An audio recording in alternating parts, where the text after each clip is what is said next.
This video is about clarity, not hacks, not pressure, not perfection. Because what works for a couple or a single person when it comes to reward travel is not going to work for a family.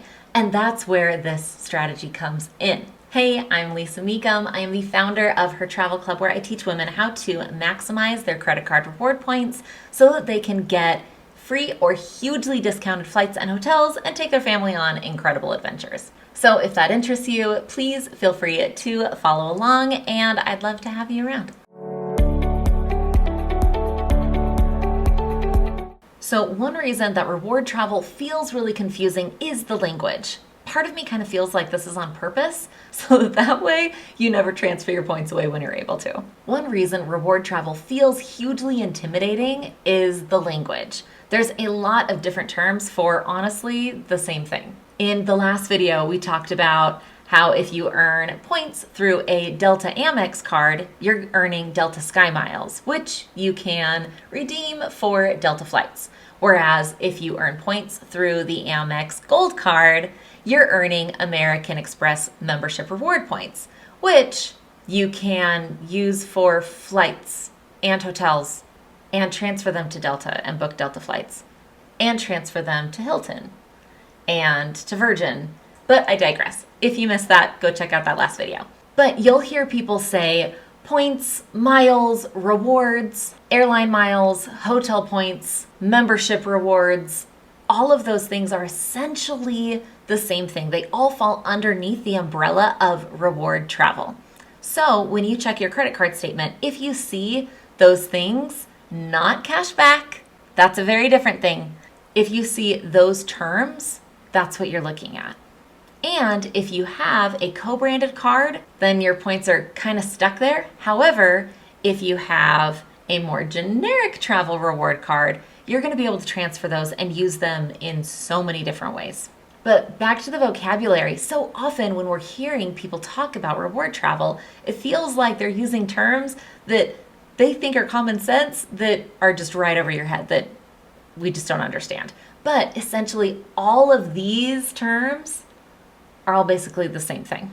Most of the time, people are talking about the same idea, they just may fall under different companies. I kind of like to think of points as different foreign currencies. Airline miles are a airline-specific currency. Hotel points are a hotel-specific currency. Credit card points are a flexible currency. And rewards is just a general term for it all. There's nothing crazy going on here. It's really just stored value that you can exchange for free and hugely discounted travel. So a core concept that I think is really important that we cover is that points do not equate to dollars. We discussed this just a little bit in the previous video. If you missed it, be sure to check it out in the description below. But this is one of the most important beginner concepts, and that is that points do not directly equate to dollars. 50,000 points does not automatically mean $500. Your point value really does depend so much on how you use them. And you'll see how some redemptions really can stretch your points and make them go so far,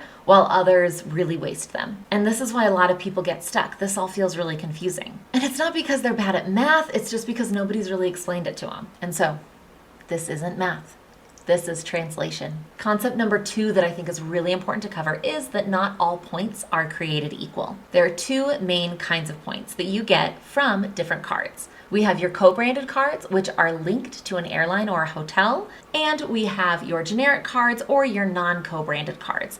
And these give you transferable reward points that are far more valuable, and I highly, highly recommend if you're a beginner just getting started. Especially for families, transferable points matter so much more because you need more flexibility. As families, we need to work around school calendars, limited schedules, and multiple seats. And so this is where so many families get it wrong, because so much of the advice for reward travel out there is for solo travelers. So they get the wrong card, which is linked to an airline or a hotel, and then they wonder why they can't get a whole vacation with those points. And it's because they're a lot more limited in how they stretch them.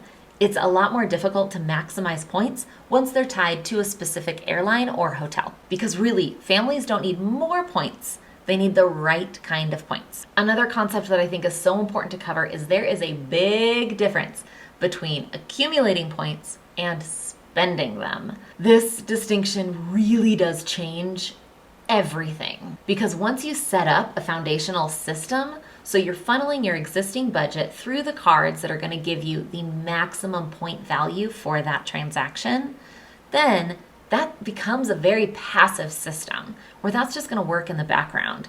Whereas redeeming your points takes a lot of intention, and I can show you the free tools that I use to find the absolute best redemption values, meaning the absolute best way to stretch those points and make them go a lot farther, but it does take a lot more intentionality.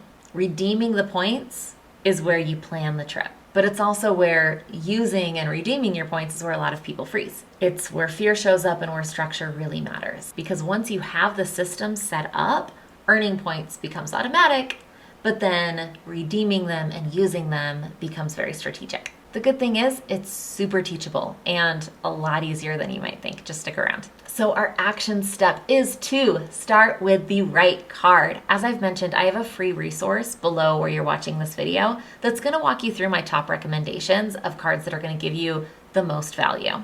But most families are going to need 1 to 2 credit cards to funnel their expenses through to generate the most amount of points. The goal is simplicity and transferable points. These cards must fall under these 3 categories. First, they must improve and help and support and protect your credit, not harm it. They also need to be paid off in full every single month. You never carry a statement balance. And they must accumulate transferable points, meaning there is not an airline or a hotel on your card. This is where this foundational system that I'm teaching you right now is very, very different than other things you'll see on the internet. This is not credit card churning. This is intentional setup. So now that we have these 1 to 2 cards, for the sake of this masterclass, we are going to be using the American Express Gold Card, as I've mentioned before, and we're going to be using the Capital One Venture Card. Your next action step is going to be creating a simple family budget. So, for example, I often recommend using your Amex Gold Card for all your restaurant and grocery budget, and then pay it off every single month. What this card does is it gives you 4 times the points for every dollar spent on restaurants and groceries. So you're going to be accumulating a lot more on this card every single year.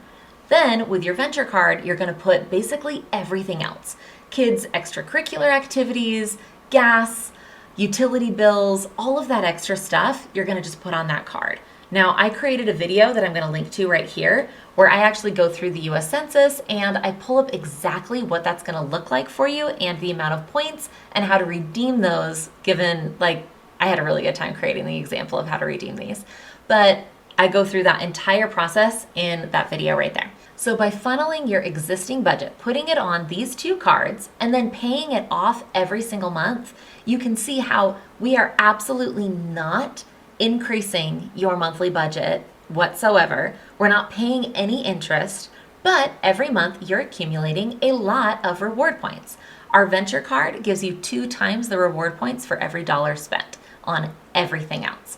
And so that's why we're going to put our budget on this card specifically. This is just an example. Again, if these ones don't work for you, I have my top recommendations in my guide for free for you below. But in general, this is going to look like we have our household spending and we put that on our travel reward card, which then gives us lots of points and miles, which then we can redeem for free and hugely discounted flights and hotels. So really, that's it. We're not spending any more money. We're not doing anything crazy. We're not opening a ton of cards, but we're setting up a foundation so that way your life is generating a lot of points. So now that we have a basic foundation set, now we're gonna up level this just a little bit. Now, action step number 3 is I'm going to introduce you to shopping portals.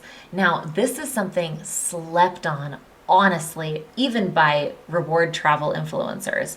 But what these reward travel portals are going to do is they're going to 10x sometimes your reward point earnings for regular spending that you're already doing.